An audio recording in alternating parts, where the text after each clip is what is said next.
थोड़ी देर में आपके सामने उपस्थित होंगे। आप लोग घर भाग कर रहे माननीय मुख्यमंत्री में पहुंचे आप जैन जिज्ञासु जी को सुनेंगे।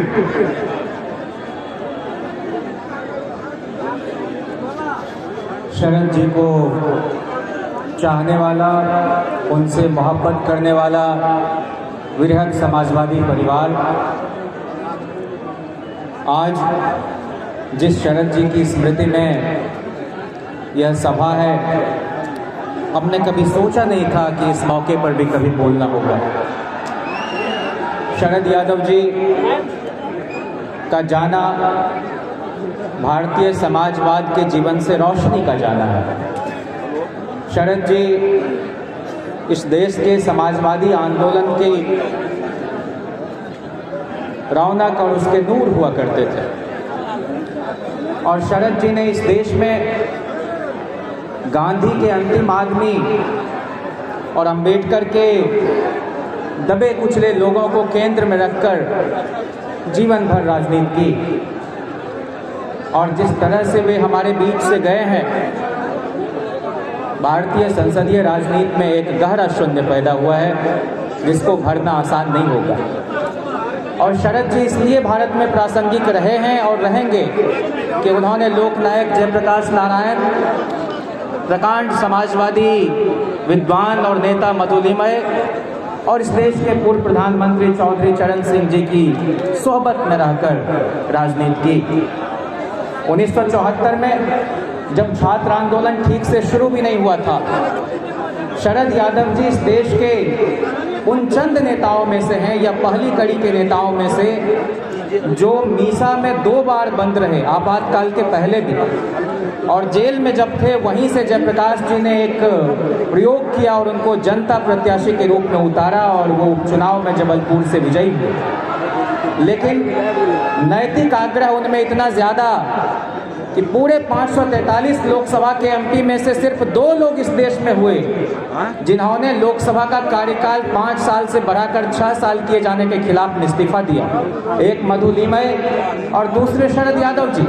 और इस बात से खुश होकर जयप्रकाश जी ने उनको एक चिट्ठी लिखी और वो चिट्ठी क्या थी, बहुत संक्षेप में आपको उसका लब्बो लुआब मैं बताऊं कि प्रिय शरद, तुमने लोकसभा से त्याग पत्र देकर त्याग का जो साहसपूर्ण उदाहरण प्रस्तुत किया है उसकी जितनी प्रशंसा की जाए थोड़ी है। देश के नौजवानों ने तुम्हारे इस कदम का हृदय से स्वागत किया है जो इस बात का सबूत है कि त्याग और बलिदान के प्रति युवा वर्ग में आज भी आदर की भावना कायम है। तुम्हारे इस कदम से लोकतंत्र के लिए संघर्षशील हजारों युवकों को एक नई प्रेरणा मिली है। मेरा विश्वास है कि इस उदाहरण से उनमें वह सामूहिक विवेक जागृत होगा जो लोकतंत्र के ढांचे में पुनः प्राण प्रतिष्ठा में मददगार साबित होगा। मैं तुम्हें अपनी हार्दिक शुभेच्छाएं और आशीर्वाद भेजता हूं। तुम्हारा जयप्रकाश। 3 बातों के लिए शरद यादव जी को याद करना चाहता हूँ। एक तो पिछड़ों के लिए 27% आरक्षण के लिए जो मंडल कमीशन की अनुशंसा लागू हुई उसके लिए उनका अहम योगदान, वीपी सिंह जी के साथ, रामविलास जी के साथ और सूबे में लालू प्रसाद जी के साथ उन्होंने जो लड़ाई लड़ी और इसी मधेपुरा के मुरहो से जो मंडल रथ यात्रा निकाली उत्तर भारत में, वो आज भी लोगों के मानस पर अंकित है। और जब लग गया मंडल तो 28 अक्टूबर 1990 को पटना के गांधी मैदान में उन्होंने कहा कि हजारों वर्षों से पिछड़े और दबे कुचलों को हमने अधिकारों नहीं के लिए ही अवसर में भागीदारी नहीं दी बल्कि उनकी सुषुप्त चेतना को भी जगाने का हमने काम किया। दूसरा उनका योगदान महिला आरक्षण में कोटे के अंदर कोटे की लड़ाई जो मुलायम सिंह जी के साथ, लालू जी के साथ उन्होंने लड़ी। और तीसरा जातिवार जनगणना के लिए जो उन्होंने जंग और जिहाद किया उसको भुलाया नहीं जा सकता। आज जब वे हमारे बीच नहीं हैं तो मधेपुरा के लोगों ने उनको सबसे ज्यादा 4 बार जिताकर लोकसभा पहुंचाया।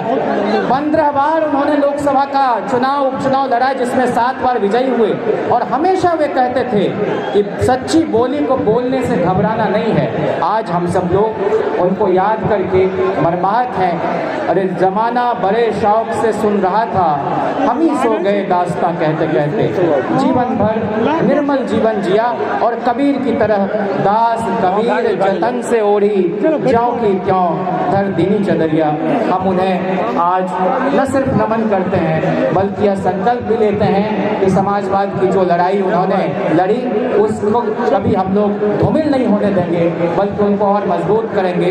भाई शांतनु जी आपके बीच आ रहे हैं और सुभाषिनी बहन और नेता प्रतिपक्ष तेजस्वी जी ने जो उनके लिए सम्मान और आदर दिखाया है वो अपने आप में एक मिसाल है। हम लोग इसी तरह से अपने वरिष्ठ लोगों की याद को संजो के रखेंगे। आपका बहुत शुक्रिया।